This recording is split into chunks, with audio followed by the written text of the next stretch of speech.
All right, everybody, this is going to be video number 2, and as you can see, we got it home. It's backed up to the garage, and the fun begins, because now we got to figure out how we're going to get that beautiful piece of machinery off the truck and into the garage.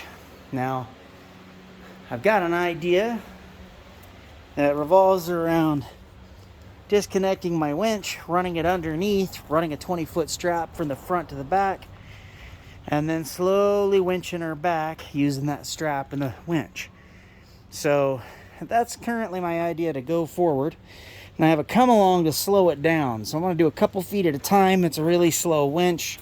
Just want to have some stopping points for safety's sake. Now, in my first video, I did not show the interior. And I haven't shown the interior yet here, but as soon as I get this thing on the ground, I'll go ahead and do some shots of the inside, and we'll get those posted. So I'll be back with you in just a few minutes.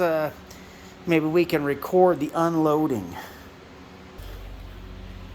All right, so here's my brainchild. We'll see if it's going to work. What I've done is ran the winch underneath, ran it up and through on a flat strap, and then hooked it up to the front. We're hoping to get enough out of that to slowly pull this thing backward. Now, I know it's a long shot and I gotta watch my lights, but I should be okay. The next thing we're gonna do is go ahead and hook it up to the battery. This tire here is part of our problem. It's so destroyed, it won't hold air for more than a few seconds. Now, with this setup, we should be able to drag it backward and have a pretty reliable setup.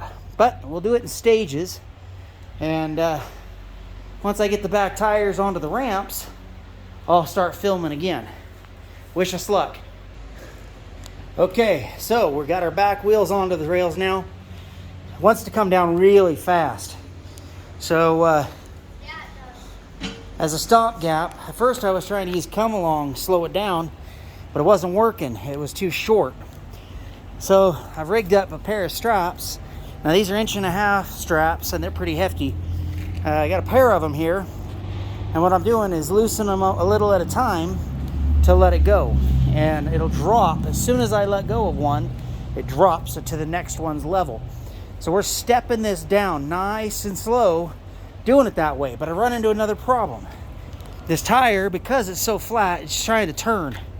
So every time we make an adjustment, we have to jump up, turn the steering wheel, and straighten it back out. Because what we don't want is for these tires to come off of these racks. Now, I've got them in there pretty good. We've got a lot of room and a lot of clearance. And we'll just keep on going. And we'll get there.